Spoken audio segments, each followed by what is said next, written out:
and it Okay, was it was amazing. It was okay, amazing. It was like my Amazing. fault. all right, it's all Okay. good. Welcome to the Scenic Route. You know, it's another episode. I love the visuals that I'm doing now on the Scenic Route, but I had to get the receipts together. So if you are tuned in, I appreciate you. If you're on the podcast, I appreciate you even more. If you're on YouTube, follow me. All right. So here we are together. Tonight I have Diego Hakeem. You already know he was a dancer in Youngstown, Ohio, a community leader, and definitely a street entrepreneur.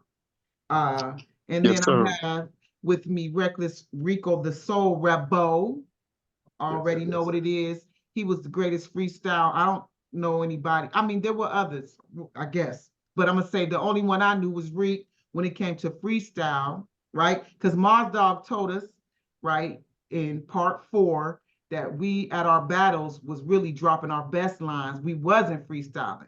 And I was like, oh yeah, that is right. That was not freestyle by far. The battles wasn't. That's true. They was straight arsenal. But a freestyle, Rico, when it came to Rico. freestyling, if you trying to get embarrassed, I'm talking about that split second wit that only come from the 5th dimension. All right, that's enough explaining there. And I also got Mel Ross from Shop Talk Shop Radio talk. from the Shop city of talk. Youngstown. That show is every Saturday, 10 to 12 a.m. on point, consistent, thousands of shows, 100 million topics. Get with it. Get with it, while you can. You Salute. feel me? Salute. And so Mel was also a dancer, hip hop culture specialist, an influencer, and also a trendsetter, they called us, trendsetters. And we got the receipts. So I'm thankful for all of y'all to be here this evening as me and Reek begin a conversation about with Diego and I and Mel. Like she said, we already talked about this stuff, but we're gonna rewind it back. We're gonna relax. So we just established that it was about 1985 when somebody on this panel graduated. And it was the same year that somebody on this panel just got to Youngstown from Chicago. And then the other 2 people on this panel was in the 6th, 7th, with the 8th grade. The 8th grade, right? All right, right? So that'll give you the idea where we're starting from, right? So we were discussing when hip hop hit the city real hard. So we could safely say 1985, right? Can y'all close y'all eyes and imagine the movie coming on, and then it says 1985? You know what I'm saying? 1985. You hear them beats, them break beats, that boom boom bap, right? And we showing like Glenn them just getting ready for a show. Oh, that's what I see. That's what I see. That's what I Right. see.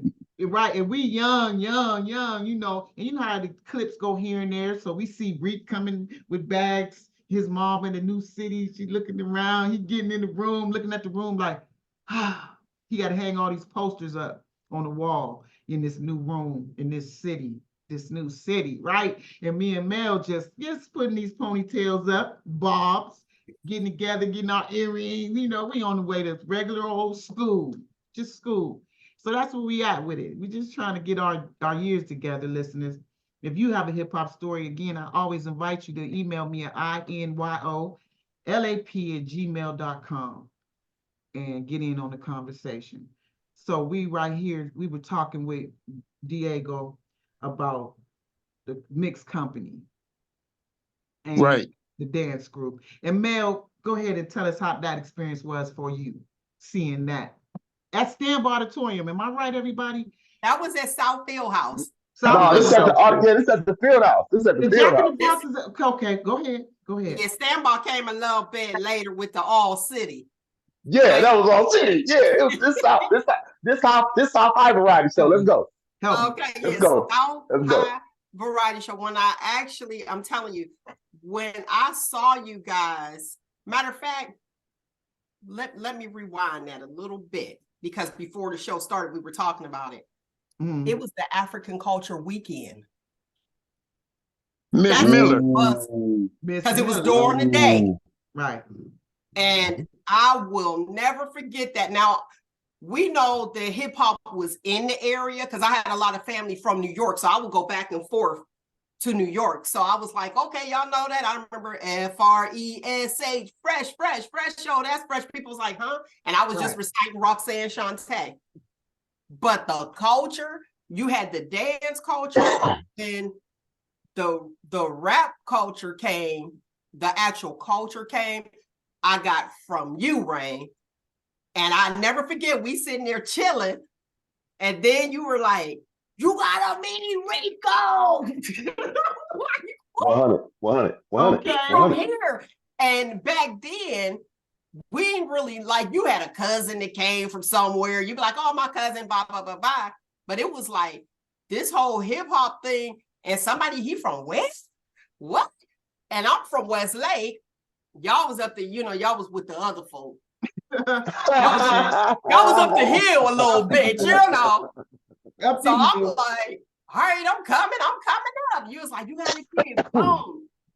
But when I got to State of Topic with Diego, that whole everything was mixed company. And when y'all came out of that with that Jack in the Box, it gave you a whole visual, especially when you're dealing with all of us on the panel that's dealing with the arts, that's loving the arts. And that whole image, it's still in my head. That's how much it influenced me. And I was like, oh, because you had your little dance groups. Remember Candee? We like, hey. Oh, yeah. Yeah. Nothing like your music matching your next move, and you're in costume. Yeah. It was a whole, listen, I'm saying this accurately, another level. It was a NUTHA. Right. That's accurate. Right. Don't even come up here playing. So, back then, I want to ask you a lot of questions of your beginnings of rap for you. I'm here for it. I'm here for everything. It's good to see everybody. What's up, Shop Talk? Big Glenn. Much love to y'all and respect.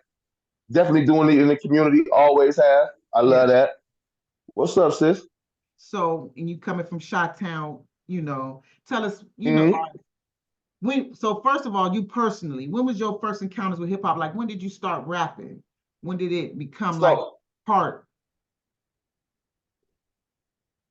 So I was a DJ at first. So like I grew up in Chicago. I always come in Youngstown every summer. So like I always knew Youngstown. Like it was my second home until it became my first home. You know what I'm saying? But anyway, like I always came down here and got the summer vibes from down here, when school was out. Then I go back home and I was a young cat, man. I was a latchkey kid. I was the only child, so I used to walk through school and let myself in the house when I was like 9 years old. I had a key. You know what I'm saying? So my mom, she felt absent, so she was like, "Yo, what you want?" I want some turntables. So my babysitter, who was to babysit me sometimes, when she worked the weekends, I had a babysitter. The babysitter was a DJ, my nigga Neil. She was my friend, my dude Neil. What's up, Neil? So anyway, Neil, he was spinning house. In Chicago, we had house music. We didn't have rap. We had house. You know what I'm saying? It was house music in 84, 83. You know what I'm saying? So I'm like, man, yo, my cousin though from New York, when I come to Youngstown, he'd meet me here and he'd slide me a 12-inch or some Run DMC or some Grandmaster Flash, right? So when I got back to the house one year, I'm like, man, I got like 12 records. I'm like, Mom, I want some turntables. So she bought me some turntables. And Neil had taught me how to do some things, and I studied my craft. And the records that he sent me, I never played house. You know what I'm saying? I was playing hip hop. You know what I'm saying? I was scratching. I was doing I never was influenced by the house because my cousin was lightweight sliding me Fetty. You know what I'm saying? You know what I'm saying? He was sliding me some work. You know what I'm saying? He was sliding me the real work. So my first experience with wanting to rap though came much later. It came when wanting to rap came with you, Candee. I ain't gonna lie to you. I never wanted to be an MC. I was your DJ at first. I taught Money will tell you, man, like Money before he had turntables, he used to come to my grandmother's house on Belmont Avenue, and I taught him how to, man, me and Sean Haywood, we really gave some of the guys their first looks. You dig what I'm saying? Right. I was entrenched into that. You know what I'm saying? But my first time wanting to rap was really when I saw what you did, Candee. I didn't want to rap.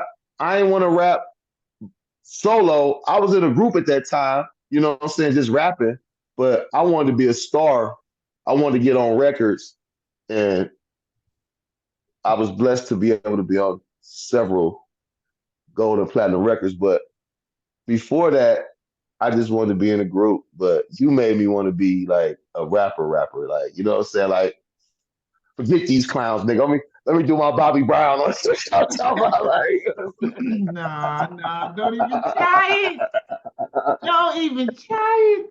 Okay. I'm All gonna tell right. the story how I go. I'm gonna tell the Okay. story how I go. Okay. I'm gonna receive that. I'm gonna receive that. So coming to Youngstown from Chi-Town, we going to school, of course. And I remember that, we would drink, basically. We would drink. Me Hmm. and my cousin, Hmm.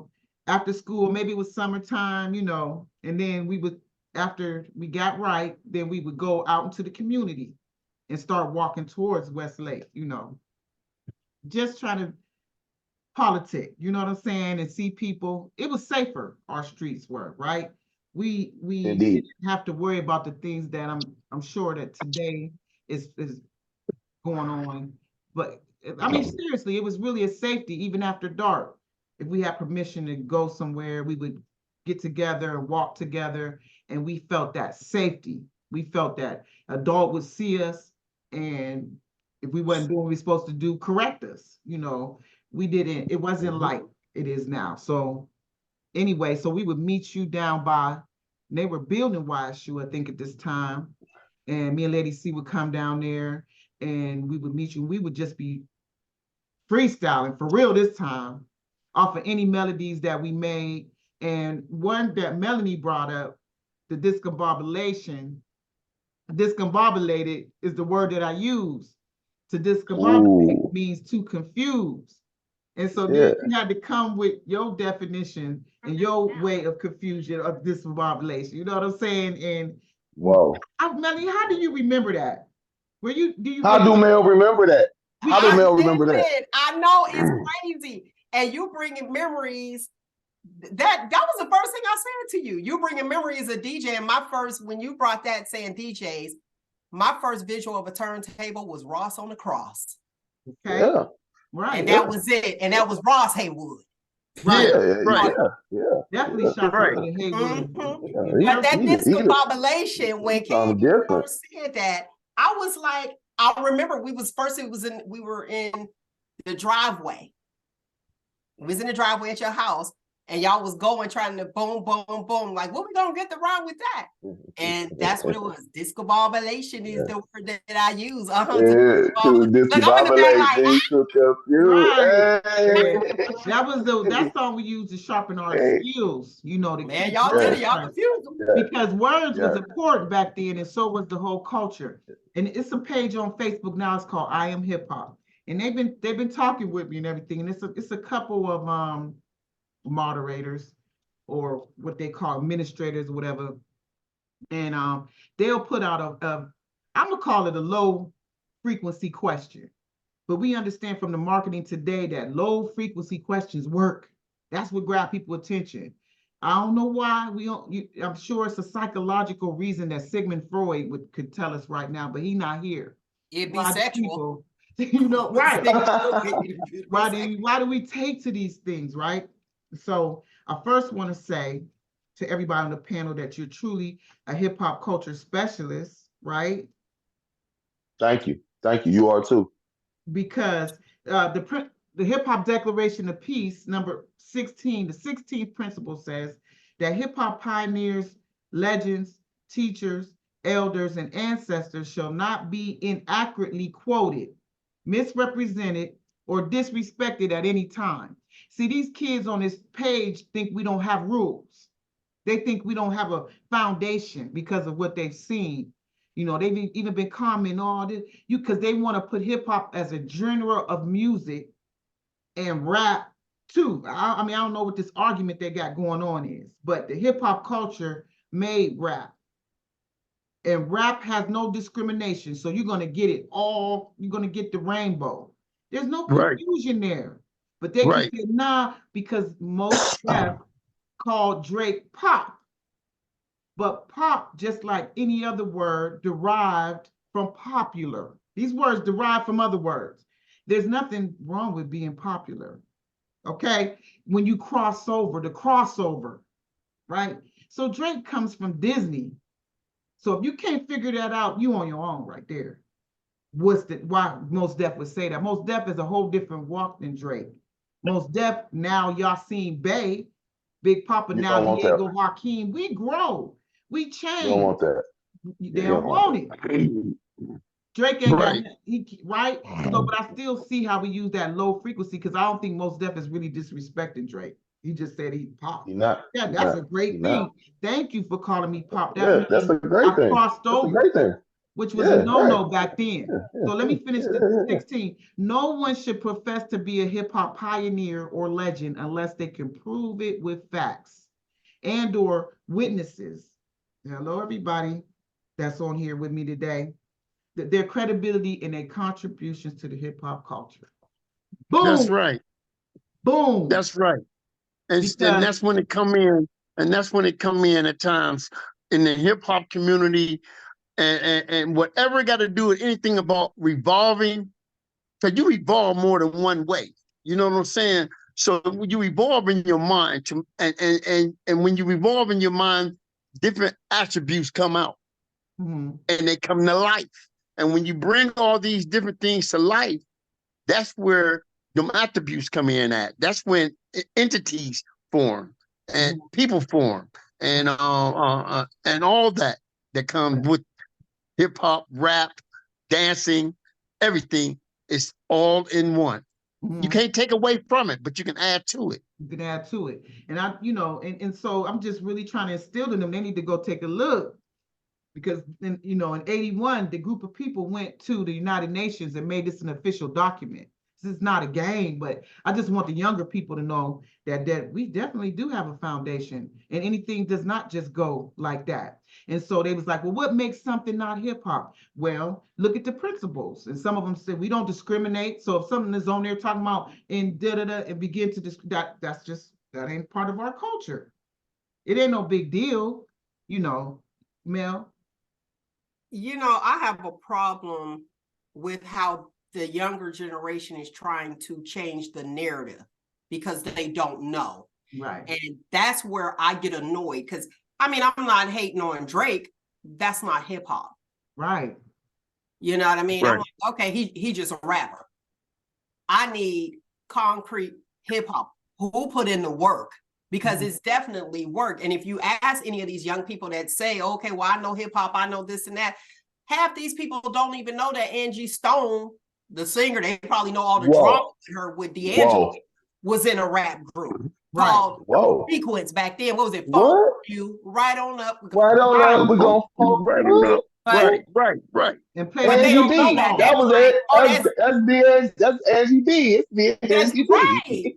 And they don't know. Some of them know Angie B from MC Hammer, or they know Angie Stone from D'Angelo's baby mama. But then you say you hip hop. No, you're not. Like, you need to go back and dig a little deeper. And I want to say this because you shadow over yourself and you don't pat yourself on the back, Candee, because I have to say, when you talking the culture, that was you. I learned more about, and they had the best experience ever, because we was like young, driving out of town. We got a gig over here. So shout out to Valerie. You know what I'm saying? For real. Right. For real. But even being introduced to those people like Kid and Play, Salt and Pepper. Remember? Okay, I'm gonna take you somewhere. Do you remember where we were when it first dropped on the radio? I should have known I was gonna be doing radio. Do you remember where we were when it dropped on the radio? I'm gonna tell you, we was at the Ritz-Carlton Hotel in Pittsburgh. Woo! R. Kelly was talking, and I looked at you, And I was like, he kind of slow. He got a couple sandwiches short of opinion. You was like, huh? And Chris was right there. Chris Denton, Peppa's nephew. And right at that moment, remember they had to rush and get on the bus because the news had just dropped that him and Aaliyah was married. Yes. That's wild. And we were like, what is that? That's me. That's wild. And the way R. Kelly's camp moved was so private. It was private. They wasn't allowed to talk to nobody. They was like slaves. Like we would try to just stand by them, and they were just robotic. And we would notice that. And I used to think it was dope. I used to be like, whoa, R. Kelly can't come in.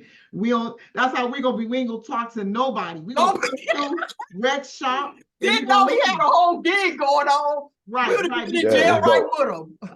Him coming back down, man, that was a lot because we didn't see them interacting, R. Kelly and Aaliyah and stuff. I'm gonna put something together. You must be known, and even though the people that know you, like if you know, isn't that what they say? But I need to put something together, and I'm gonna have it. And I'm gonna need y'all to come back to the Yo. I'm sorry. Right, Diego, but we talked about this, right, Diego? We talked about that. I'm gonna need y'all to come, and I'm gonna put something together. We gonna make it happen and educate these people. And if y'all want to do it as a workshop, we gonna get together after this show. If you want to do a workshop, but we about to have something big. I'm gonna do it. I'll sponsor it, but we need to teach them because guess what? Nobody else is showing them, and they just taking it like, oh yeah, I know what it is, and then you want to change the narrative. You can't change a culture, man. Right. Well, go ahead. This is, what to me would need to be done, and and I'm not speaking upon this in a way of saying that we old, but we are older, we are experienced, and we done brought through the understanding of what hip hop really means. So we need to go on tour, per se. Right. That's what I'm talking about. Okay, yes. Right, go on tour because we got to. If we don't put nothing into ourselves, for we can install something into these kids today, then they'll never know nothing about what really hip hop is. RECO, he do what he do. You understand? Rain, you do what you do. Mel, you do what you do. But we bring other entities on in for they can do what they do. For we can go on here for we can show them how to collaborate, how to come as one. You dig what I'm saying? Without all the extra, without all the extracurriculars. You only know your own city. So it's not that I keep dwelling on Youngstown, but I'm gonna tell you, people come from all over the world to that city. To study it, because they said Youngstown is a perfect city to reflect America's plight.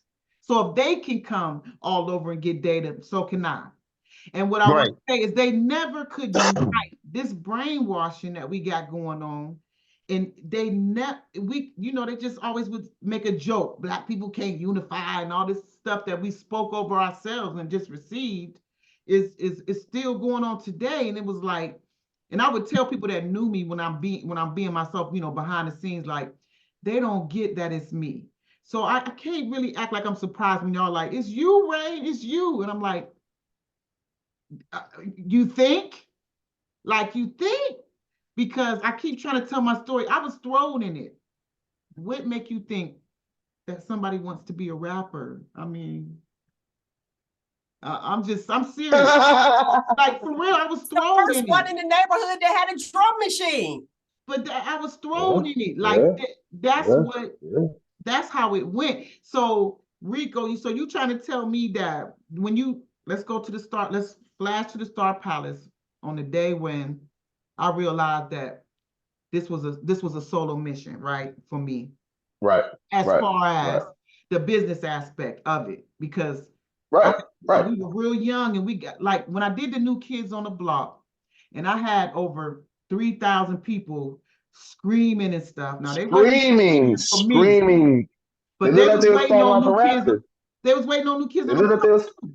But you had them hyped though. Don't diminish the part that you did. I mean, I'm not to cut you off, but I'm not gonna let you hear that. Listen, let me tell y'all how I had it. I was back. Listen, I watched. Listen, the kids was looking like they was about to fall out the rafters to get you. You dig what I'm saying? They was up in the stands. Hey, listen, it was a crazy scene. It was the craziest shit I ever seen. Right. That closest. We had been opening shows, but like not that many people. No. Not We were that many signing people. autographs right in our own city. We Man, didn't have to yo. go to New York. We didn't, and that's what I mean about this leaving it, all that was right there in the city. But what I did to acquire the crowd came from our upbringing, Diego. The categories: originality, lip sync, presentation, gimmick, and my gimmick Yeah, at the yeah, Kids on the Block was, yeah, all yeah. I kept saying was, this crowd definitely got the right stuff. The right stuff. That was New Kids on the Block's hit Oh, song. I got it. And every time I Yeah, said the right yeah, stuff, yeah. they went crazy. This was the first Killed time them. I experienced a crowd that came to enjoy it. I don't know why. Me and Rico Killed them. talked about it earlier. I don't know why I couldn't feel that love from the Youngstown crowd. I'm sorry. But you did. You did. Watch this. You told me, what was it, the Kid and Play concert? Right. I saw you in the crowd. You gave me energy, man. That's what I'm supposed to do. Okay. But out of all those people, Stamp Auditorium was sold out. And you said, out of all those people, you saw me. I saw you. That's how it's supposed to be. So you can't look at what somebody else, they're not doing. Those aren't the people. Right. That's not your target audience. Don't get me wrong, but in order to lift the artist, in order to make this thing happen, you got to come together. You got to support. The way Outkast got where they got is because when they dropped, everybody bought 1 to 5 of their albums. Everybody in the city. They didn't go just get one.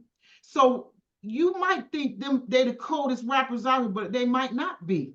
But the support was there. Even in Atlanta today, they respect artists. They respect the grind and the hustle for all the reasons we understand why. Maybe they got the platforms, the resources, the money that our city didn't have. We were poverty stricken. We were set in a great divide. But watch this. We didn't know that. Everybody didn't know that because we were just living. We were doing it. It was fun. It was fun. Well, it was fun. fun. Money involved. And everybody, and they have that stereotype like, oh, it's just this, the gang violence. What? No, everybody, you'll find your community.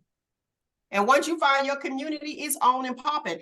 And just like Diego said, listen, dancing is the intricate part. The gimmick is intricate. Can I say that?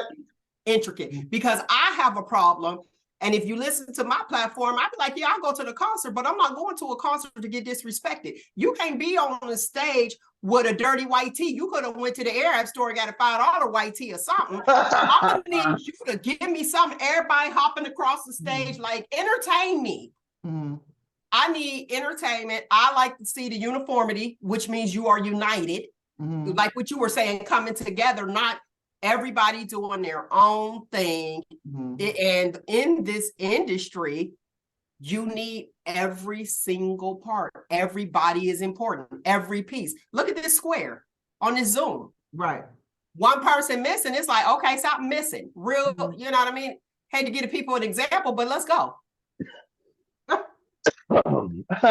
Right. See? Man. Right. You gotta make it do what it do. Right. So I'm learning at an complete. early age. So I'm not going to be negative about that anymore. That helped me learn, about the unification, and it helped me learn what our city was missing and thousands of others. Well, see, hey, Reign, for real, if you got to give credit where credit is due, you was before your time at that time.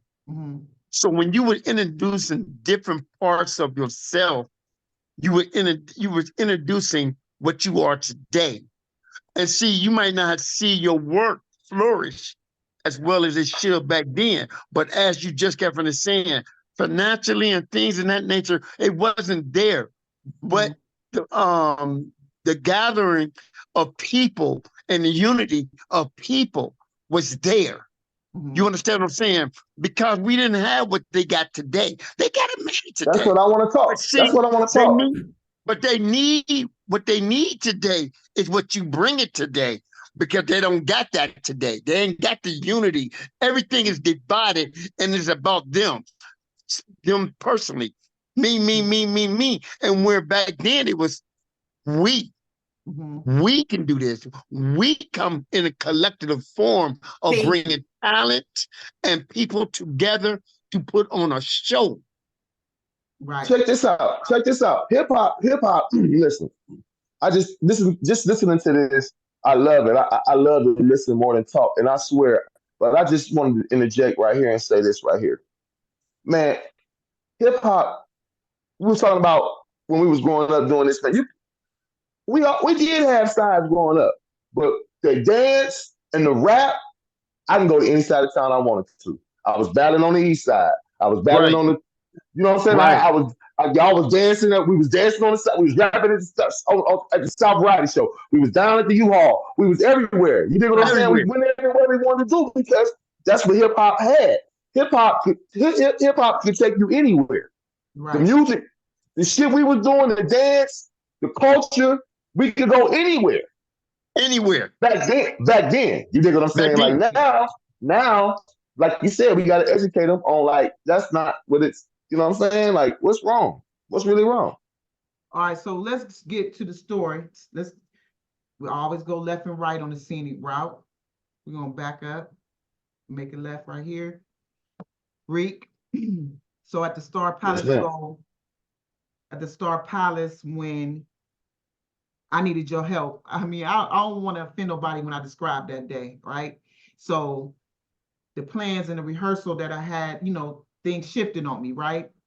So can Right. you tell me what you remember from that day as far as, because you said you was DJing, because see, I remember, you was kind of already had some flow, right?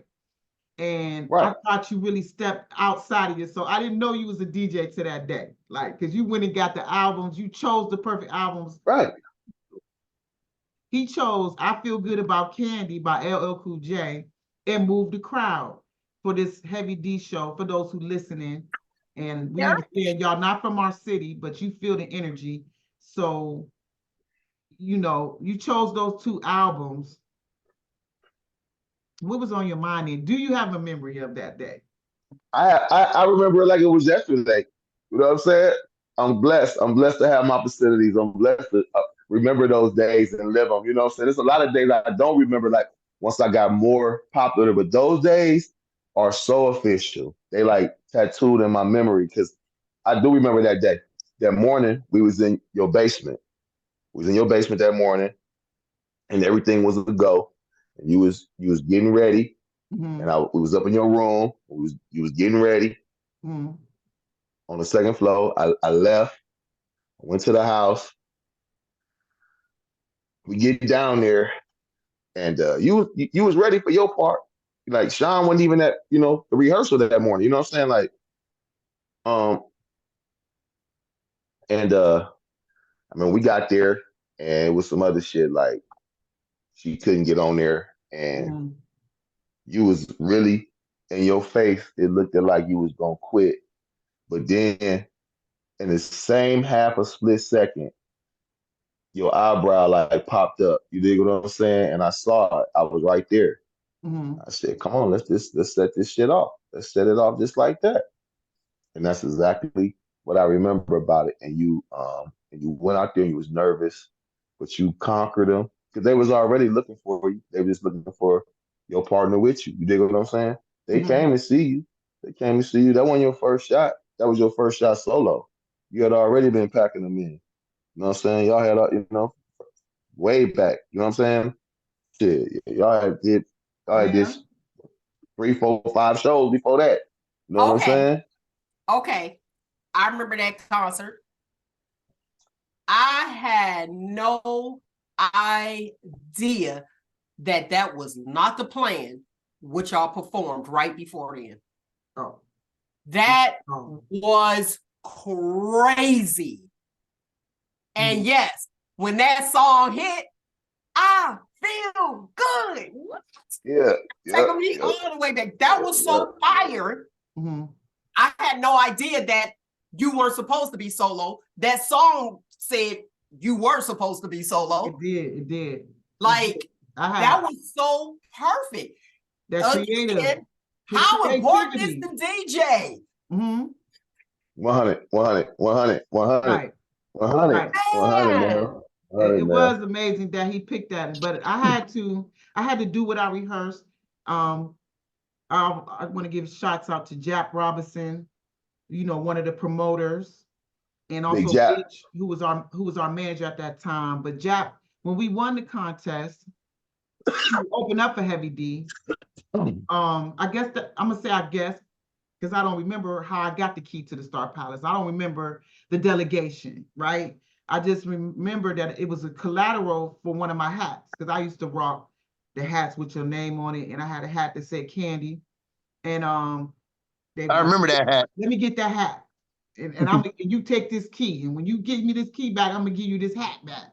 I'm like, okay, and I think they saw that I had the mind to choreograph like my dancers, you know. So the dancers wasn't affected; they was there and ready, you know, because And the dance is important too. What you mean? we had to It's have the all dance. 5 elements. It's all 5 elements of this thing, man. Right. And I think like the gear and stuff took the graffiti stage, but you know, the decoration of peace clearly tell you that it's breaking, MCing, which is microphone controlling, that ain't even rapping, Mm-hmm. MCing, Mm-hmm. graffiti, Mm-hmm. DJing, Mm-hmm. beatboxing, street Mm-hmm. fashion, street language, and street knowledge. Also, Yeah. street entrepreneurialism Yeah. is Yeah. all Yeah. hip hop because this Yeah. culture doesn't need anybody else. And that's the thing Graffiti is that the I'm art. not done Graffiti yet is the with. art. Right, Go ahead. I'm right. sorry. Graffiti is the art. So it's Yeah. important Graffiti on is the this art. episode 5, on this episode right here that we discuss with RECO his his accolades, because when he left, as this is older, okay, we time flighting a little bit ahead to talk about how he ended up signing with Rap A Lot Records. So in between Mm-hmm. it and now, Reed, like the principal said, you can't just be a hip hop legend. You got to have the receipts, and Right. that's another thing our city offered. It get like you said, you go on the north side battle, the east side battle, south side. We was constantly battling, right? And I remember, Yeah. like I Yeah. said, when Yeah. you was with the Cold Crush MCs, and I Yeah. Yeah. remember that we had Yeah. to battle y'all, and it was like 5 of y'all, but Yeah. still gotta Yeah. you gotta Yes. come to the table. We You know what weren't I'm taking it saying? like y'all. We wanted to kill y'all. We wanted to kill Right. y'all. But hey, was it nothing like when Recreation killed all of us with that track? We all had Yeah. Yeah. beatboxers, and Recreation Yeah. Yeah. came with a whole Yeah. mixtape mixed like the dance. Yeah. Yeah. Yeah. And when They they did killed the that game. "Let Me Love You Down" and did that bounce like Oh, they that, killed the game. They Right, killed the right. game. that was my first time They killed experience the game. loss. I lost tonight. Like I already know I ain't winning tonight. I already knew they fixed Look, we already had conspiracies. I'm like, oh, that's cheating. At first, I thought it was flat out cheating. How y'all gonna have That's music? funny. What is going on in here? It was a crazy night, y'all, when they came That's with that funny. instrument. Because those CDs, when you had that, you trapped in that time span because the CD ain't gonna stop like the DJ and rewind back or nothing. You had to do that sequence. You know what I'm saying? So it was big, y'all. That was big. So I just wanted to talk about just real quick, because we're gonna be going over this again, of course. How did you get to Houston? Um, you know what I mean? Why Houston? Was it a mishap? Because see, these are those magic moments, right? Yeah. It was magic. It was pure magic. Um, I had a homeboy from here. Um, he had some ties to Houston. He was he was a con man, and he had some ties to Houston, and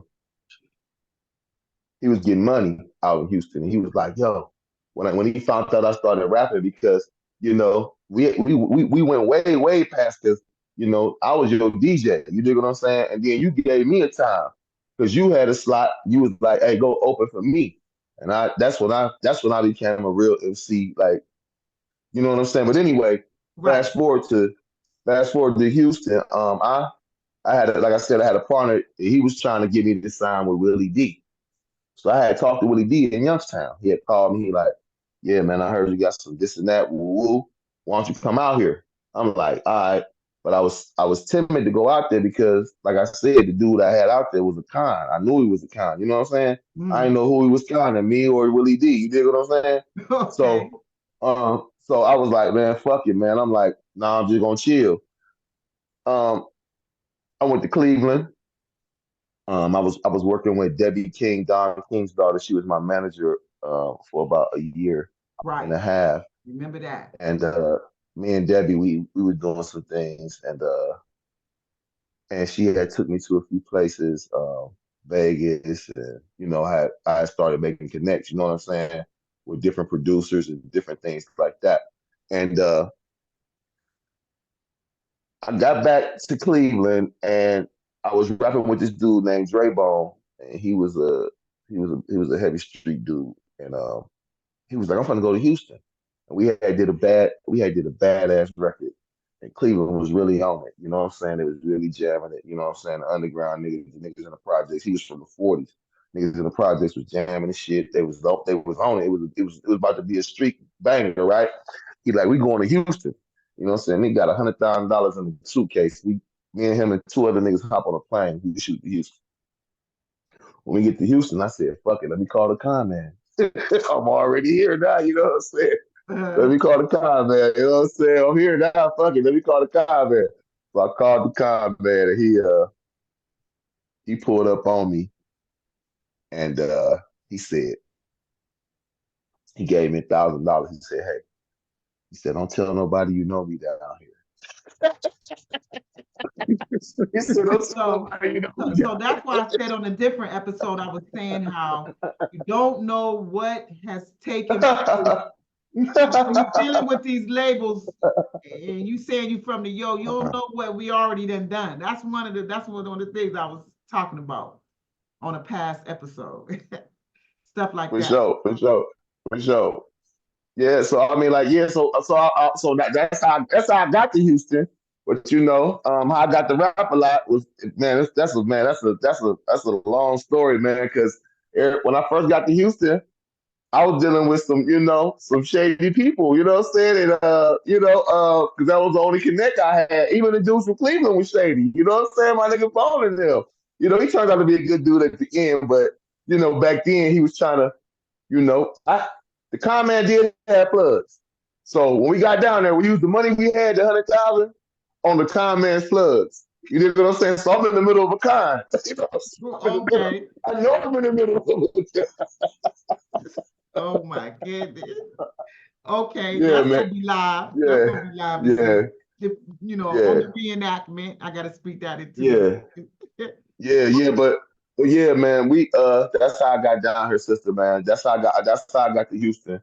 And I appreciate you for everything you did, because like I said, I ain't even know I wanted to rap until I saw you fucking take that crowd over like that.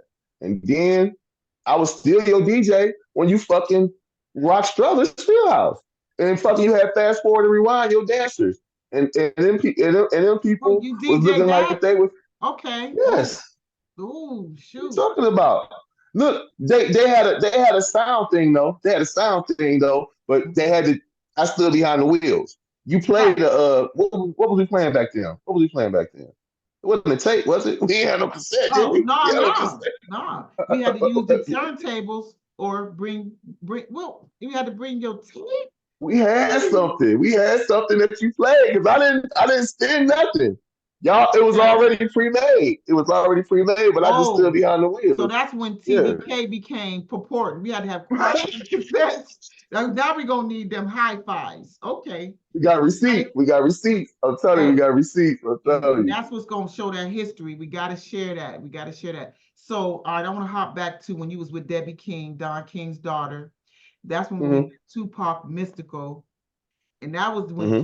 Tupac had started going West Coast, and he was a bad boy killer at that time. And they came to Cleveland, and I learned a lot about hip hop then because I had not seen such riffraff as I Hmm. seen on the stage. That's nice. And you called me Hmm. up to meet you up in Cleveland at that venue. And we went up there, I remember, and Bab what's Suge Knight and them called? What is it? Was it Death Row Death there? Row. All right, Hmm. they had Tupac up there. He was acting a fool, literally. They was on big bicycles riding all around. I could tell people was drunk. And I remember somebody throwing something at Tupac, and he went and got Mike Tyson. They was really, really close for real. And Yeah. because you could see the weed coming out the front of the crowd down in the front of the stage coming up over, and it was just rowdy. So I wanted to staple that day. That was off the chain that day. And we That's got an epic day. Tupac in person.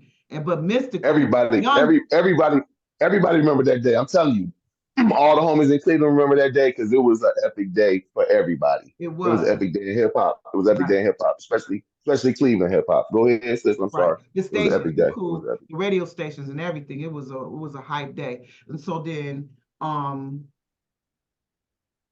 wanted to talk about when we was in Houston. I want to use this episode to really talk about the day you signed with FaceMob, when you signed with Rap A Lot, Right, because right, it was wild, right?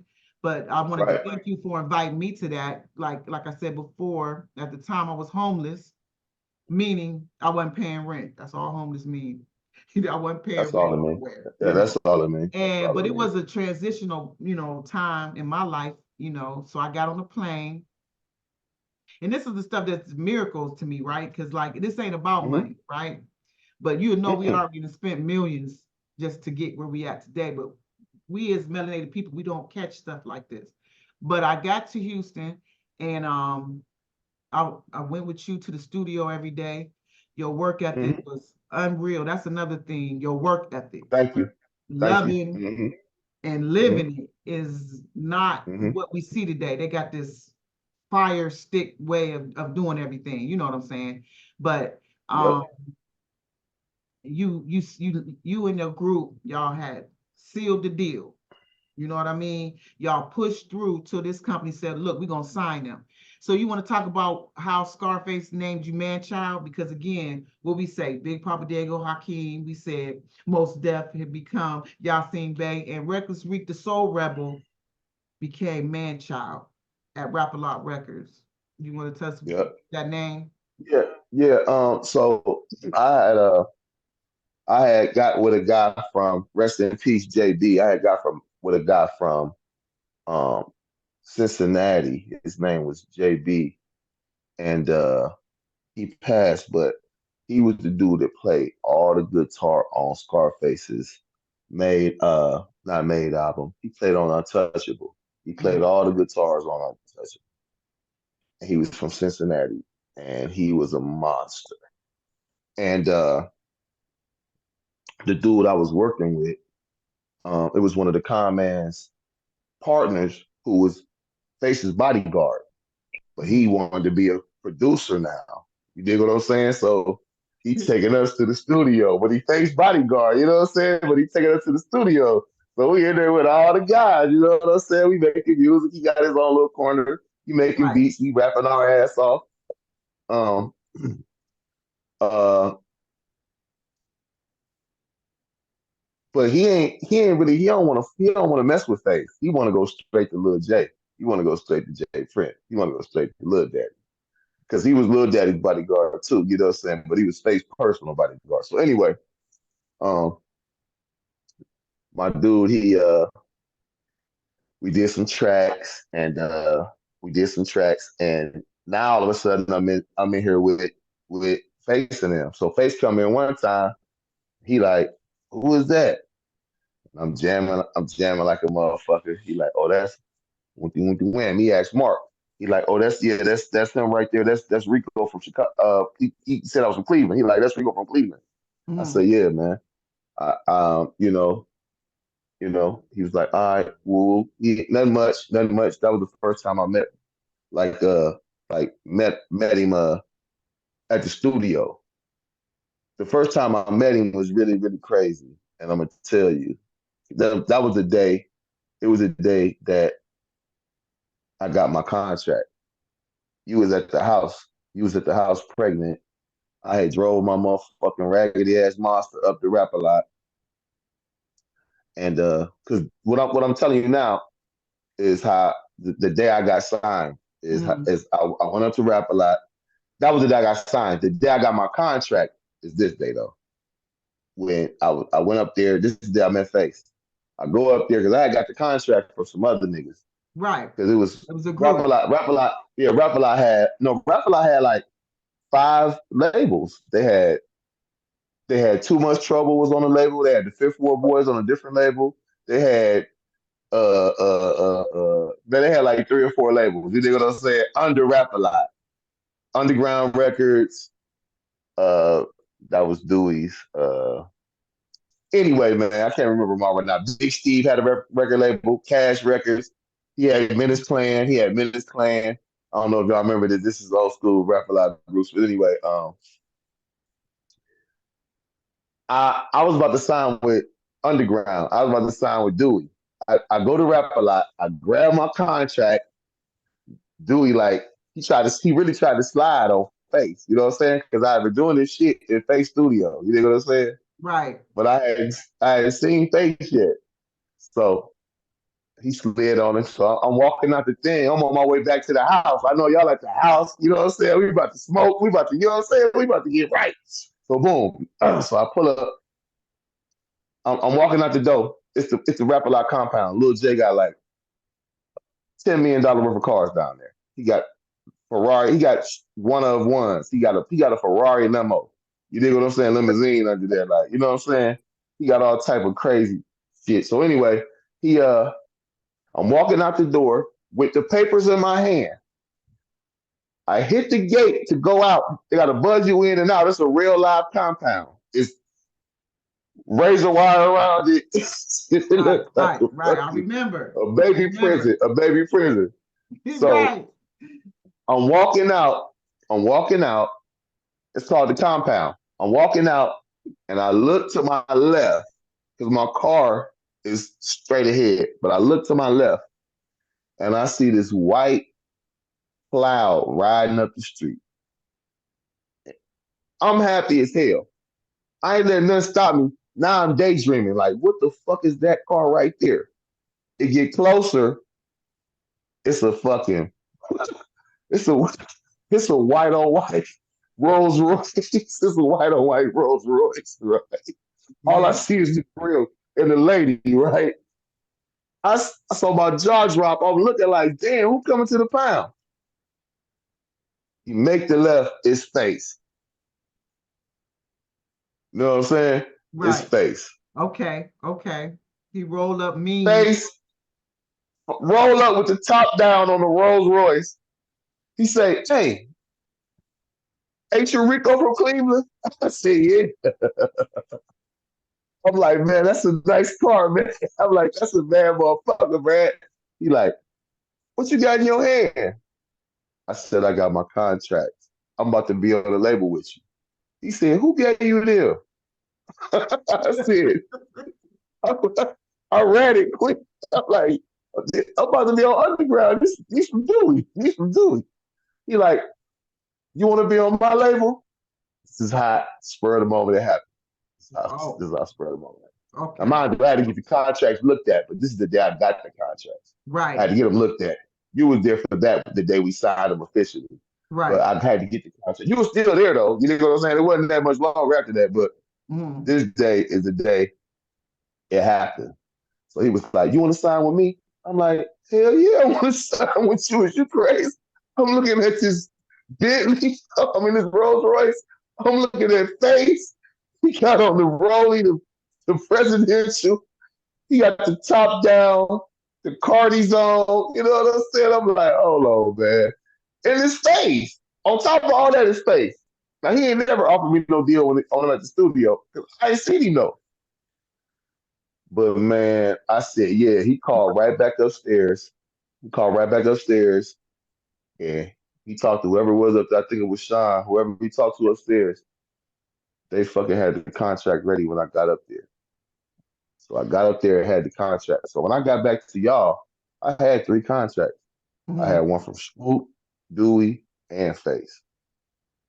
But the other ones was null and void. We put them in the shoebox. Right, right. Because I remember we was looking over spaces and I don't know how much we want to expose there. We can take it. We can talk about it. We We can can talk talk about about it. it. Yeah, we can talk about it. Well, when I was at the table, like we read it thoroughly because I was fresh off of turning down at least 3 contracts.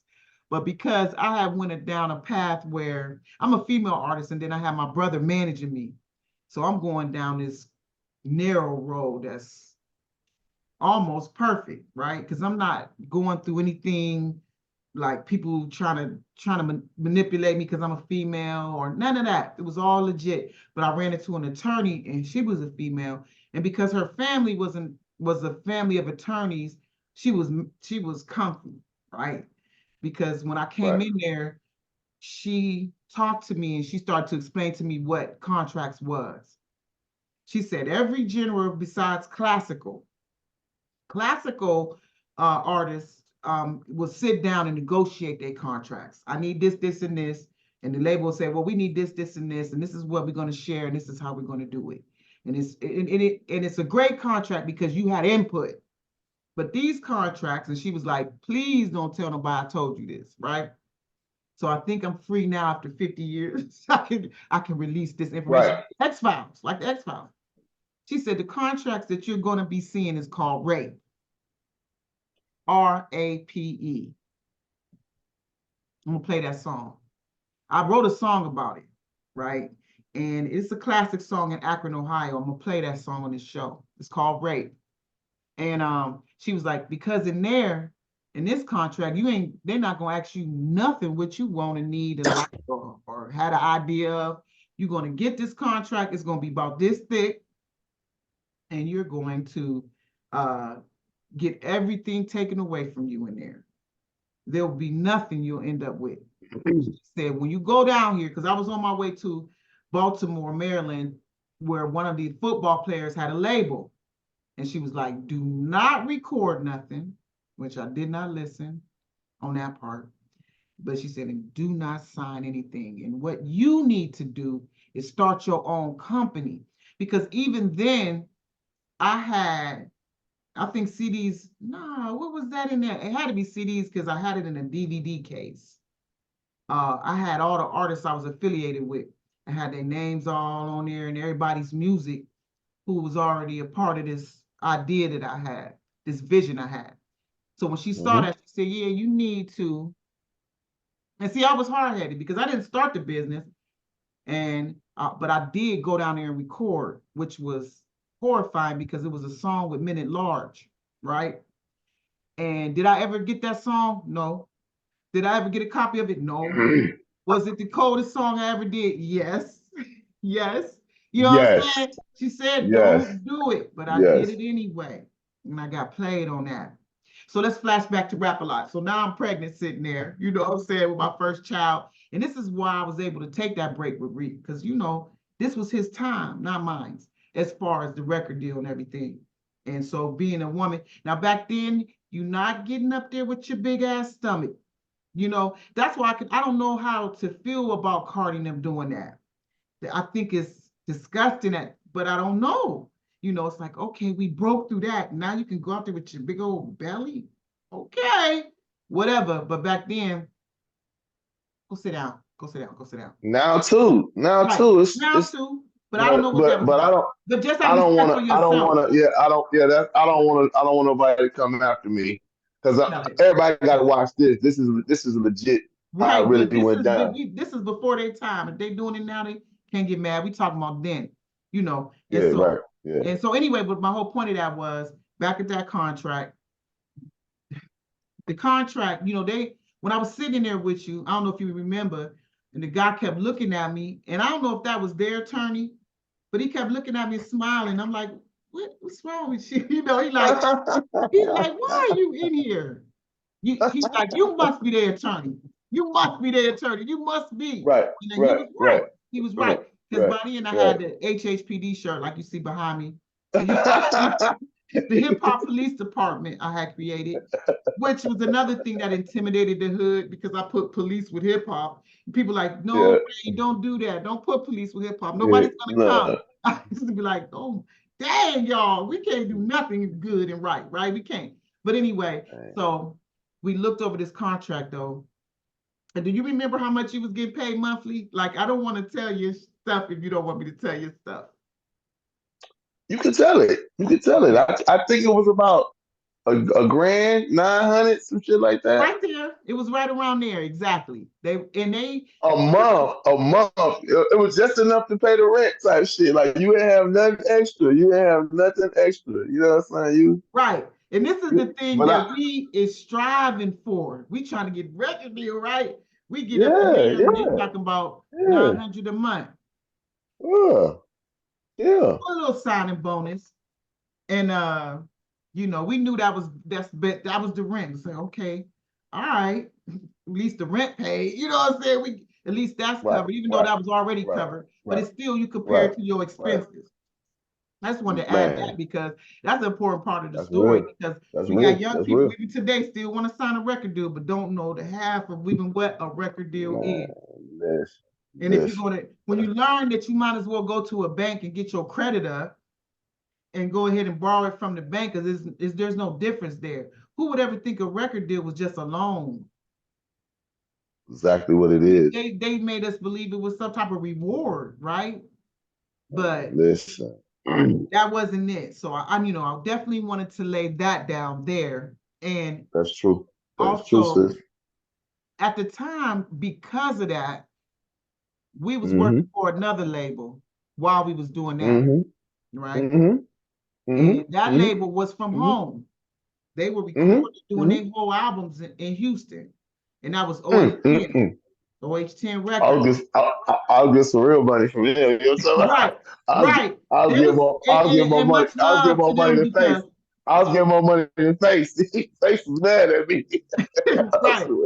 Right. Like, how they doing that? What they doing? Oh God. But we was taking everything we learned. We was taking these artists and waking up in the morning, getting them dressed. These grown men, not getting them dressed, but getting them ready for the day, taking them to eat. We'll take them shopping. We was dressing them. They had a budget. This is an Ohio group with a Youngstown, Ohio label. So we want to give shout out to OH10 Records by every sense of the word there. A lot more to that story. Another whole episode, I would say, that if we did take time to talk about it, but that's what kept us afloat, to just make a long story short. So the business part, because we learned it so young, we understood it. At least the organization of the unification, us getting together, making sure this done, making sure you look good. And we went to Southern Fried Studio, record Charlie Baltimore. We used to go up in there all the time. We was at the best studios, in Houston. In Houston, when you wake up in the morning, now these are my memories, it was like 90 degrees at 6 a.m. I'm just trying to catch a breath. You was pregnant. You was pregnant. You was hot. Used to be hot. So he was looking for me. I was in the pool. I was in the swimming pool in the morning because when is it going to cool down? And then when it did cool down, it just rained for 30 days straight. It just rained. So shouts out to Houston. But what I did learn too about Houston, I just want to put a staple on it, is that producers there lived like somebody selling weed in the hood. Just the beat maker, like they had turned it into a functionable community. You know what I'm saying? In the music community where everybody could eat.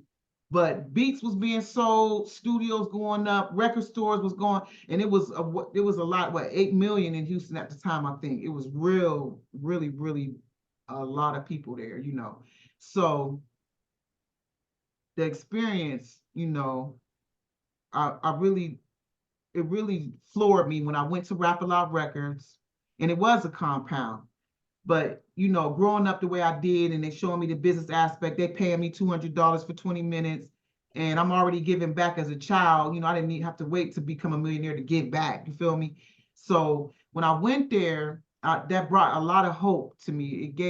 It opened up my mind and my vision, because not only was this gangster rap, but it's in a real business park with the other businesses. This is hip hop growing, or to me, seeing how it went, it was gated in, like you said. And I remember, because it was so hot, when I used to come through buzzed in the first gate, you would keep going into the studio, and I would sit down with the OGs. When you walked in, it was a community inside the community. All the OGs are sitting Indeed. outside like they on a porch. They just sitting back. Mhm. And then they used to treat me with so much love to be, a woman who was pregnant. They really showed me a lot of love being Rico's sister. And then they was like, so do you rap? They were talking to me about rap, and I'm like, yeah, I rap, for free. I had said something about for free, and they was all jumped up, they was all running around like, for free. Oh no, we gotta help. What's going on? And that's what we like, oh, it's time. We gonna pin a couple duets. We gonna do some stuff together. But they really did show a lot of love. So did Devin. We went to Devin the Dudes.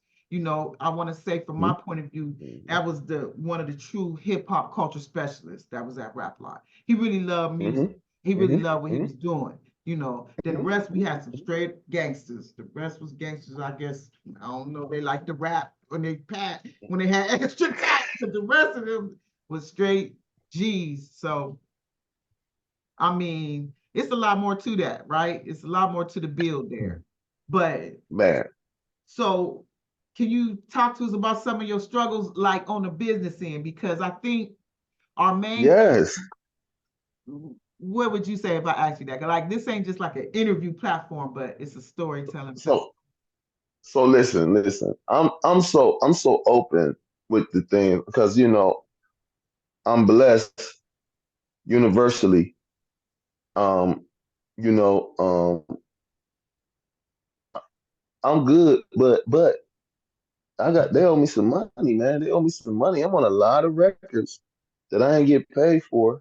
But in this day and age, all I gotta do is really just press a button because it's the whistleblowing season right now. You know what I'm saying? I could really blow some whistles. You know what I'm saying? It's whistleblowing season. But um, I'm gonna get into that soon. You know what I'm saying? But the business of it is you get so used to the lifestyle. As a signed artist, it's instantly um different than when I was out there just on my own accord trying to win them contests, them open mic contests. They weren't called open mic back then. It was called Freestyle Friday or something like that.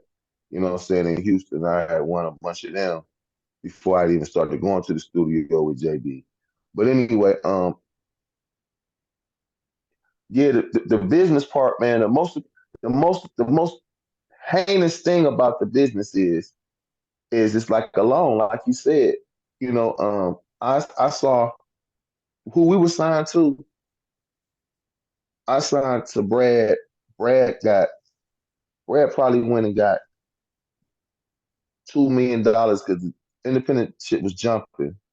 He probably got about $2 million for like 4 groups. He said, all right, this FACEMOB, all these groups. Whoa, whoa, whoa, whoa, whoa. They probably was like, all right, bet. We're gonna put him out here, go $2 million. The Face cut us for 4 groups. He cut us 200 G's a piece. You know what I'm saying? I'm saying shit like that. Right. One fish. You know what I'm saying? There's 4 of us in the group, so one fish is $900 a month. You dig what I'm saying? Until the Right. record that, and then this is another thing about that business. We paying for the beats. The beats, the niggas who we paying for the beats is signing them. They getting the money right back. We're recording at their studio. They charging us for studio time. That come out to one fish. That come out to 150. You dig what I'm Right. saying? So Right. they gave us 150 and they doubled back and got whatever they didn't pay us in monthly. It's crazy. It's Right. crazy. And all the publishing and stuff was never supposed, like, it was just never spoke of at Oh, that time, what we know today. oh, And even now, with the artists just putting their stuff up on streaming platforms, they still missing a lot of money. That does add up. I was talking to an artist from Pittsburgh, And, you know, I just keep in touch with my people. And she had made 2,100 off of Spotify in her, you know, last quarter. And then Dope. again, I said, hold up, Dope. you know, and that was proof this can be done, you know, on Yeah. our own, on our own. Yeah. The Yeah. hip hop police department, which was an idea I came up with, I used to talk to the elders about it, and they used to laugh at me because I could see the future. Like Dale said, I was before my time, and I could see that there would be a time when we could own our own stuff, but I didn't know where I was getting that from. Like I didn't know the internet was coming. I didn't know that streaming was coming. I didn't know that music was about to be free soon. I just didn't know. So they would laugh at me and be like, "What are you talking about? Nobody, you know." I was like, "I'm gonna have the first label where everybody own their own stuff. They're gonna own this stuff." They used to be looking at me like, "That's what you think," you know. And they would argue with me. These people supposed to be my elders. They would like flat out straight argue with me about it. I You seen know? it. I seen it. I seen it when you was trying to get them, when you was trying to get the Mhm. rest in peace Blue and them boys, man. Freddie Blue and them boys from, man, Fatal Thoughts, man. You was trying to get them boys. You was trying to get them boys their money, man, from the dude who we was signed to. You was trying to get their money. You was trying to Right, get right. all of that their But that's what money. led me to that, being with you, because you would come on like, hold up, like, why am I not getting my money, right? You know, and I would call up the attorney I knew from Cleveland, and she'd be like, okay, I'm gonna give you another freebie. She would always say that, I'm gonna give you another, I forgot what she called it, but she was like, I'm gonna give you another one. And she would explain to me, you know, that it's in that publishing. But she said, you guys probably already signed your publishing away and you don't even know. And we was like, oh, you know. And Didn't that's what even know. we found out, right? Because Didn't even know. you was on a lot of the albums, and that was your work ethic. And the more you work, the more you eat. That's what the Bible say. I mean, that's the way it go. If you don't work, you don't eat. And That's cold. That's you was out there blazing up many, many songs. And in Cleveland, our whole Midwest area carried rap a lot. We loved that music, and they knew it because they used to look at their scans, the sound scans and dope. everything. And they like, Hmm. okay. And that's why they showed us love and return. That's why we get those shows. You know, they have Hmm. no problem coming to even the Yo to perform. Yeah, yeah, And that's another thing too I want to talk about on my next episode. Is going to be called Gatekeepers, but I'm going to talk about when Too Short and Scarface came to Youngstown, and how you Youngstown know how shut the crazy city that down. is? Do you remember that, Mel? When they shut the city down, didn't want nobody um going to that concert because they said these two rappers was cop killers and cop killers, which was not true, really. Listen, I was just sitting there talking about, I just said it out my mouth. The gatekeepers in the Yo, Mhm. got to do a show. Yes, yes. I got a whole episode about it because then I could, you know, share with you some of the struggles of just trying to give back to that city because it is whistleblowing time. And, you know, because they are corporations, I'm going to say their names. Also, it might be a few people who were politicians or they held. Girl, listen, let me tell you something. Mhm. Look, I'm coming. Y'all see that right there? Right, You did it, so you didn't care. right. That's all I Let's got to go. say. Right. And Let's so You go. know they what I are mean? two gatekeepers there, right there in the city. And you was doing it back like real young. They shut the whole show down. You got the insurance, you got everything, Mhm. and they had to pay you if they canceled it, and they canceled it.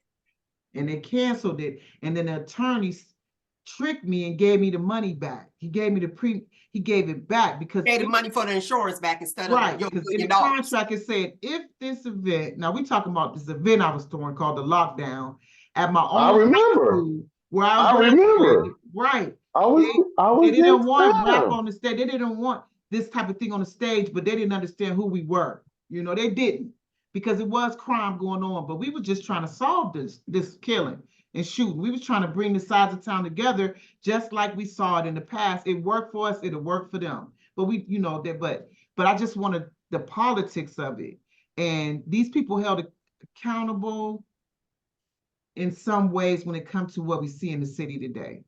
You know what I mean? And there'll be relevance in it, just teaching how to press forward in your movement. It's not just like I'm look back telling on people, but I had to press forward. But you know, it really beats you down when the outer forces is working against you, you know. So that's what I want to share though. I'm gonna share that in episode 6. It's gonna be called The Gatekeepers, because we want to talk about how to move forward when you're in that situation. And like we talked about before, Diego, there's nobody there that was there to help me. And even people in my family that was older, and this is not nothing against them, but they just didn't have the knowledge of what I was doing to help me, you know, in those times. And so I just want to make sure that we do share that gatekeeper aspect when it comes to that. And so like, we've been on for a second. Y'all know this conversation can go on and on and on, you know, and it's going to. We are not done yet.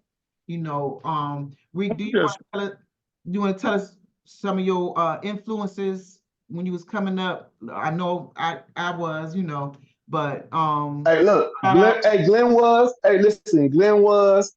Mel was. Listen, I was a sponge, right? I'm telling you, I got it. I'm telling you, I got it so organically. And my cousin, when he gave me them records and they was hip hop, I was like, what the hell is this shit? And I used to steal their raps and go to school and say they rap because I know niggas that never heard them because all they knew was house. I'm in Chicago saying niggas rap. They're like, oh, this nigga be rapping his ass off. And I said, well, let me put my own words in one time. And then, man, and that was it. right. So I knew I could rhyme, but I didn't want to be no rapper, you know what I'm saying? I never want to be no rapper My until I first one was saw you. Roxanne, because this was the biggest remix song in history. Like Roxanne by UTFO had over 30 remixes because it became it was trending before trending. And so everybody, first it was Roxanne Shante. And when they saw some girl that wasn't affiliated with them just took their song and made an answer to it, they went and got them the real Roxanne. So now we got 3 songs. And then we have people being Roxanne's aunts, Roxanne's grandparents. and so let's give shouts out to 108 Jams from Cleveland, who you turn on Saturday and press record because they about to entertain. And you will hear all these. Hey, look, FM 108. Lady Skill. Hey, look, they was WDMT. Yes. They was 107.9 WDMT. Yeah. Right. Okay. And they shouts out to that with the Lady Skill, That frequency came into the city and they was live. They had New York live, you know. Let me tell you, I'll never forget. Look, back to the variety show. Master Jam. Mm-hmm. When that chick came out of that box on Roxanne. I think it was Jada? Tim's sister. What was it? What's his name? Wasn't it a Timmy? That dance with them? Yeah, Timmy Gardner. Right? No, it was a sister. You talking about who you talking about? Master Jam? Yeah, when the chick came, well, I think it was Master Jam because the chick came out with a pink box and she had a guitar. And she came out on Roxanne. Yeah. But Jada, remember Jada? It was Tim's sister. Yeah, Tim's sister. Okay. Man. Okay. Crazy. Because I remember T-Ma, Linda. Jada and T-Ma, that was like later on. Okay. Like, that was later. Master Jam, there probably was listen. We was at them bitches every year. So I'm telling you, we seen motherfuckers come and go. Master Jam only was there for like 2 years. They broke up or some shit like that. But niggas like Sweet Sensation and motherfucking, hey man, Sweet Sensation, Master Jam, Breakwater Popper, Bad Company, Ice, Hollywood Poppers, Mysterious Movements, Sweet Sensation, Hold up. Mysterious Movements. That was the East Side. No, you just said somebody, Glenn. That's what I'm saying. It was Craig Franklin them. Yeah, what's their name? They was who was that? Lord have mercy. Remember, I gotta ask somebody that might know because he posted Craig Franklin today on Facebook. And you know what? C Lady, what's C Lady? Who was C Lady? Lady C. Yeah. Lady C know them. Right. Yeah, Lady C know Craig Franklin This now. nigga He said, got all this the nigga answers to said all the gang shit. breakwater. This nigga said breakwater. This nigga, hey, listen, he didn't know. He said the Hollywood Poppers. Hold on. The Hollywood Right. Poppers. That's Hold Right. on, man. What he talking about, man? The Hollywood Poppers? Them Yeah. niggas had the suspenders on their goddamn shoes and they used to be like, man, No, look no, hold no, like no, on. no. movies. That was the breakwater poppers with the suspenders. The rubber bands were also was ice. Then you have Bad Ice. Company, Gilbert Bad Diaz now. company. You Right know on, what I'm right saying? on, right on. I get who did it first, but I remember niggas that the nigga who kicked it off, nigga, that was everything. Niggas had to, you know what I'm saying? On With they the on they rubber bands. shoes.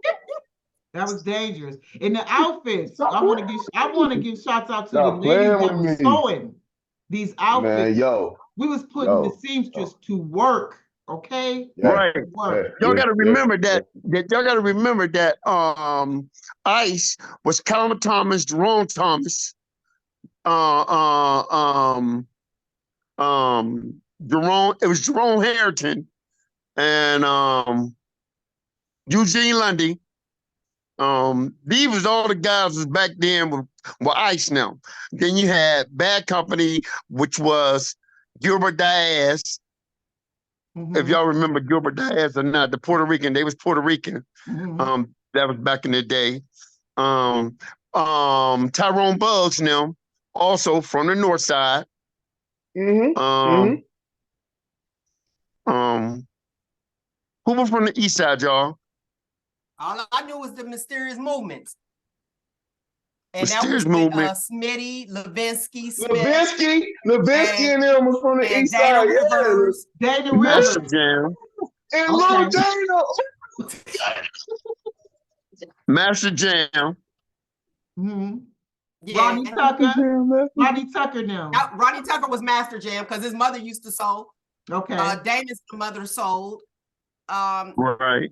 Because I was thinking, like, where they get I was so amazed by the uniforms. Man, y'all. So the mothers was sewing. The mothers was sewing. Is that what's going on now? Yeah. I didn't know Yeah. that. Mothers on there. Maurice Shelton mom made our uniforms. See, the mothers were Right, sewing. right. See, I didn't know mothers that. involved. Yeah, that's dope. That's dope. Them That's outfits dope. was See, that's gorgeous. hip hop. That's And hip hop. Nigga, what? It's like 8 of them niggas. See the song and 5 or 6 of them niggas out there saying what? Man, And I'm they all telling you. different sizes. And Yeah, once you take it yeah. off, ain't nothing else you Yeah. can do with it. Because you can't do it in the next, you can't use it in the next show. Y'all didn't wear cannot. it again, did y'all? Glenn, y'all Never. changed y'all outfit after the show, right? Never. You know, Maurice Maurice Shelton moms made all our uniforms for every show. Every show. And then what y'all do with You can't come with the same show. My dude Maurice Shelton, he still got his. You understand me? And see, we need that at the reunion at the table, because I see these tables set up with everybody bringing their history, right? And bringing pieces and stuff, you know, so that the young people there can come through and, you know. Well, you know what it is? Do y'all remember Gary Jones? He passed away. That's right. You know, his uncle. That was his uncle. Yeah, he passed away, and we were supposed to have a reunion, a South High reunion, and we was all supposed to be doing collaboration with It was supposed to be Gary Jones, Maurice Shelton, and me, which I just put that picture up today on Facebook. Mel, we gonna have to get together. Mel, Candee, RECO, we gonna all have to get together and do something real big. We're gonna have to go and get a real big contract going on before we can go on here and have this thing going on, y'all. Right. Because you know, we just said last week that we got to bring old school and new school together in a variety show with the singers, old school and new school, all together. We got to sponsor this. Right. Now I did that a few years back. I don't know if you remember it at East. I think I saw the flyer. Yeah, I did. It was me and a few other people that, you know, invested with me to have it come back. And it was an amazing turnout. But yeah, we need to get together. I I like to, I mean, I ain't got no Cat Williams money or nothing like that, but I like to, I fund myself with things. Then you ain't got to worry about the contract. Then it's free and clear. Mm-hmm. Right. You handle it and do what you do, because just like the attorney said, Candee Reign, the attorney, it's thinking people had their stuff, and it's like I work too hard. We all work too hard. With our history, we done been through the trenches, and it's like you can't just take my history and create your new. Right. So we gonna make it happen. We definitely gonna make it happen. I got a show at 8 o'clock. Did you see it, Candee, when I told you that? Yes. And so I don't know how long we gonna be on, but I got a show and I'm talking about, look, there's my guest right there, Candee Reign. Hey, Mel. Go. Culture. Go ahead. Hey, Mel, take my, you gotta take my email address down. I'll grab it since we on the Scenic Route. I'll link up with you, and people that's listening, shop talkers, make sure y'all get with the Scenic Route. Right. Salute. Get it from Candee. Rain got everything. Each other's numbers. Rain got everything. Get everything from Rain. Salute. Right. So we talked about it. Any information anybody needs. Much love. Any information, get it from Rain. Rain, it's a connection. Yeah. I got you, baby. Much love. Because Respect, Mel. Much love. I like Diego's idea too. We need to hit the road. We need to hit the road. I like that. Right. Let's do it. And another thing I want to say, I remember, Mel, you called me a few years and you had actually a dream about this. And I don't even know if you remember. And you had a dream that there was this big venue. You called me, and I'm just probably doing a broad at work. And you was I'm about to take all y'all over. We about to carry it on. Right. For real. Hey, look. Hey, Mel, I want to be on your show. I ain't gonna lie to you. I need to be on your show. I see that my dude Nate Woodard on there with you. Yeah, my dude Nate. Yeah, I like that. I slid through there the other day, and I had a couple minutes outside of my car at work. I said, let me check it out real quick on a replay. They cover relationships I see it. and all them hot I like it. Yeah, I want to be on there.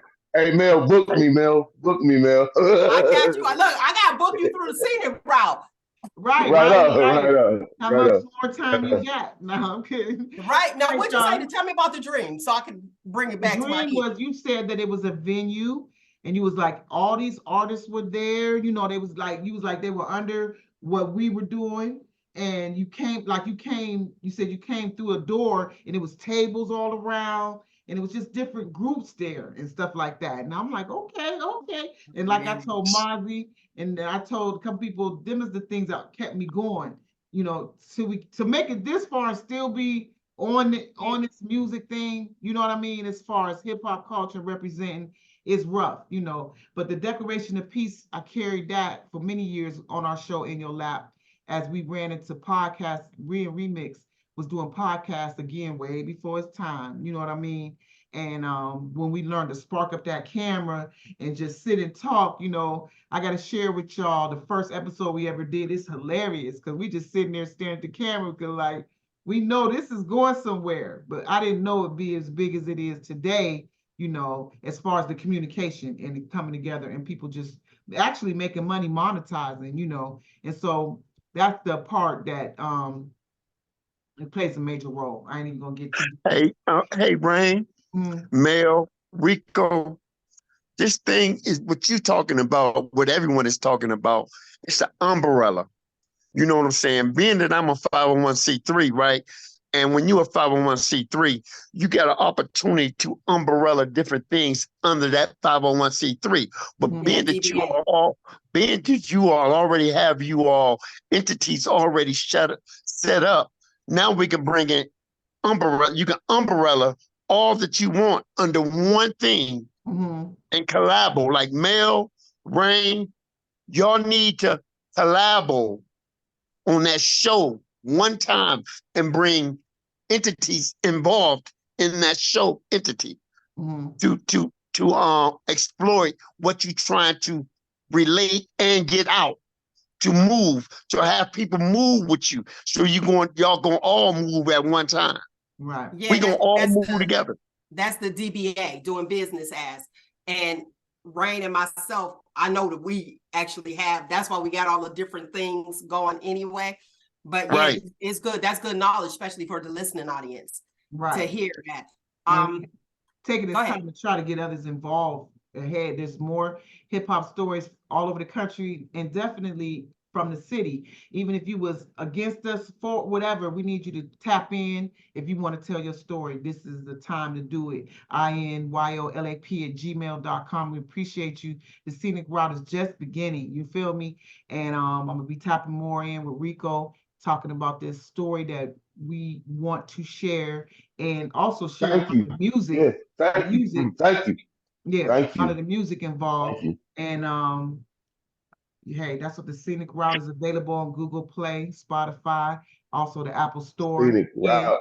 If you listen from W Grind Radio, hey, that's what I love. Download the app if you want to. If not, every Wednesday, Raw Boy Wednesday. That's how we do it, 8 p.m. to 10 p.m. every Wednesday. So I appreciate all y'all coming. And of course, I need you to call me after the show. we leaked this. All right, we leaked this footage Wednesday at 10 p.m. If y'all, I don't, I wait till after the radio has played it, then I allow them to see the visuals. So what I need all four of us to do is on all our social medias, make sure we share the stuff I'm gonna send you so that we can get more taps. Because I got a lot of people, when I'm on social media, they talking about stuff and I'm like, oh, we mentioned down the podcast. And they're like, what podcast? That's all you gotta do. Because watch, you're gonna start seeing different topics. You're like, oh, we talk about that on the podcast. Well, just share with your family to check it out, And again, Hey, shoot me, hey, Mel and Reign, shoot me. You all broadcast, or I can go on here and advertise it on my platform on what I do because I'm on all social media. You dig what I'm saying? Mhm. So I'm on TikTok. I'm on everything. I'm on Instagram. I'm just on everything, and I communicate with everybody. Right. So I need. I appreciate that. We all do. Yeah, we all. To our extent. I need that time to do that. So y'all gotta shoot that to me, so I can have that. Okay. Right. Yeah, we can do that instantly because soon as I get off here with you all, I got something going on Instagram ASAP already with my platform. So I got platforms. Okay. Oh, right. We love it. I need you to come over. I need all y'all to come on over my way. Well, I got an interview with the Candee Reign on the Shop Talk with Mel exclusive. We like 15 minutes late right now. Right. Oh, y'all, hey, look, man, listen. I want to see you. So y'all are you live streaming or what you doing? We'll send it's about to be live. Soon as she close up here, we still recording. Oops, I'm sorry. This is edited out. Don't worry. Okay, cool. Actually, I'll stop. I'm done ending that. Hold on, let me stop the record real quick so we can chop it up. Okay. Well, can't you pull us over there? That's what I'm trying to do. I just need, matter of fact, I gotta go give me something to eat. I ain't gonna lie. I'm hungry.